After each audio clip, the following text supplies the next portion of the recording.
Hello, friends. Today is Yom HaZikaron, Israel Remembrance Day, and tonight begins the celebration of Yom HaAtzmaut, Israeli Independence Day.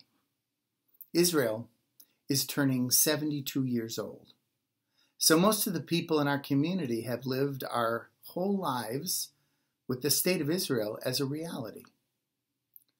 Some of us have traveled to Israel.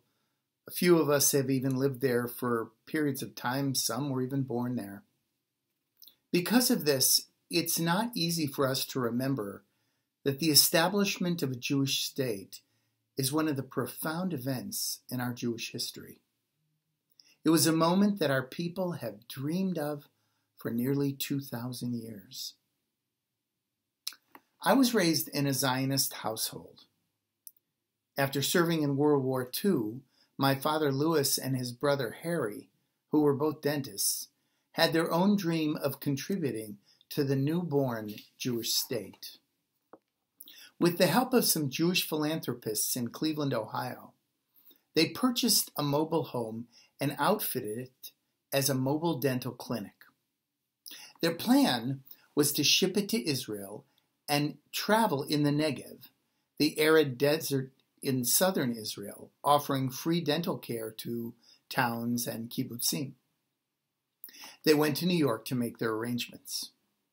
Now, at the time, my mother, Esther, worked in New York City for the Jewish Agency.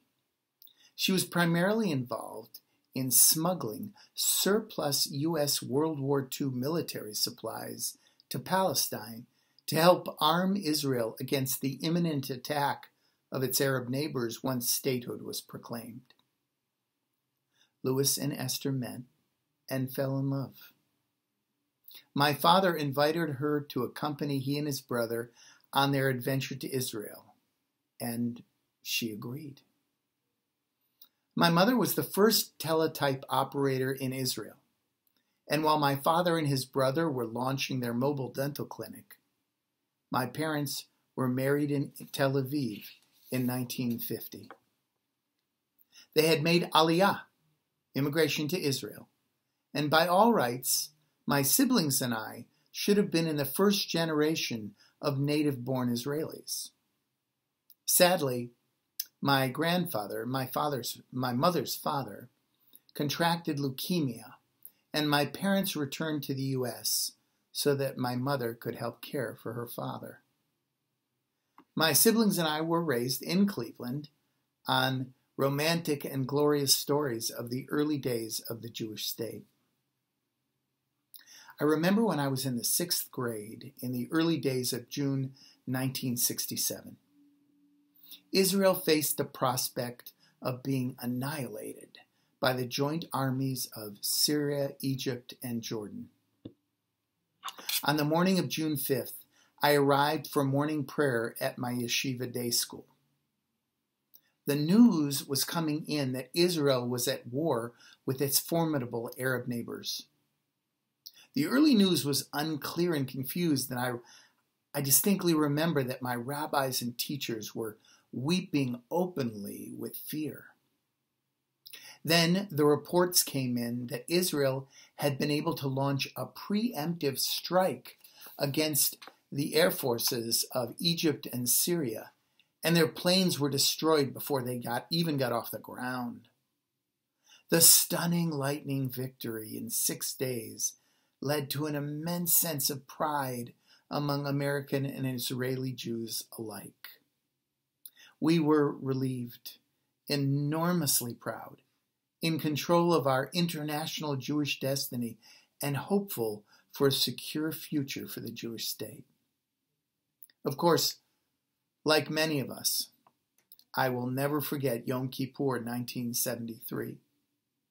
I was a freshman starting college in upstate New York when word arrived that the Arabs had coordinated an attack on Israel on the holiest of days. Syria had overrun the Golan in the north, and Egyptian forces were streaming across the Suez Canal. Israel was hanging on by a thread.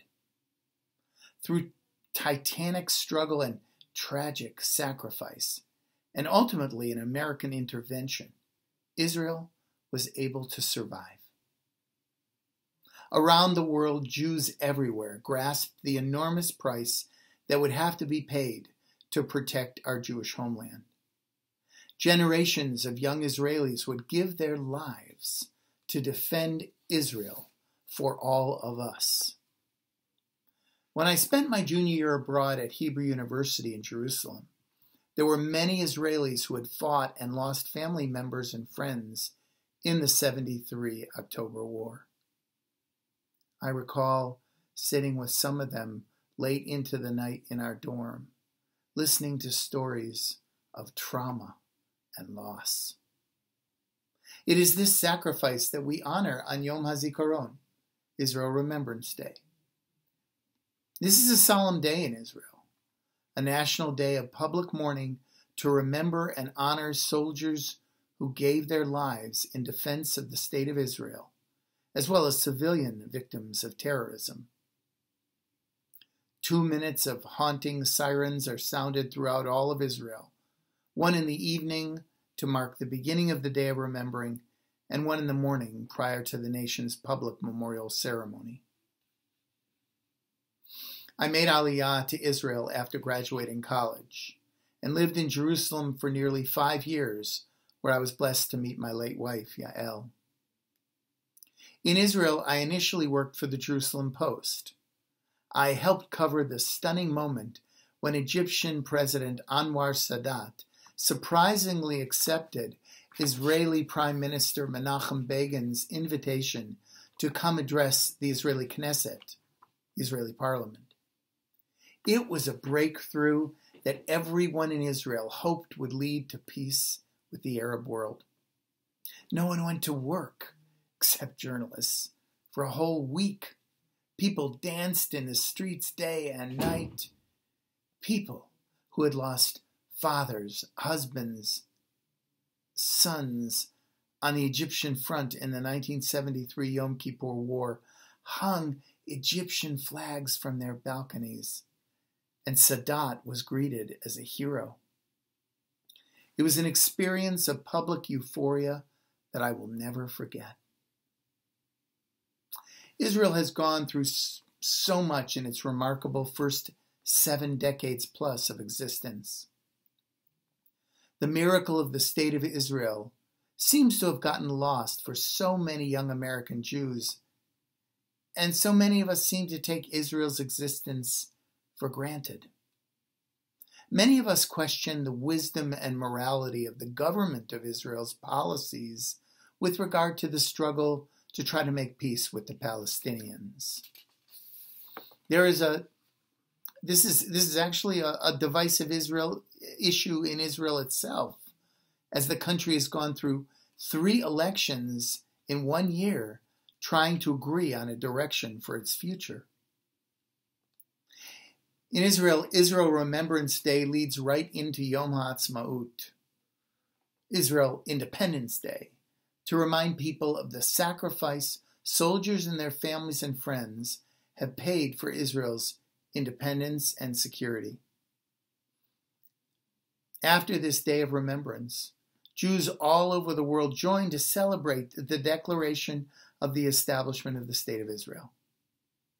Future Prime Minister David Ben-Gurion declared on May 14, 1948.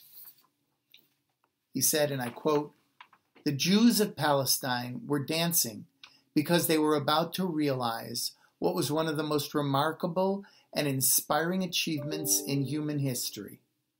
A people which had been exiled from its homeland for 2,000 years before, which had endured countless pogroms, expulsions, and persecutions, but which had refused to relinquish its identity.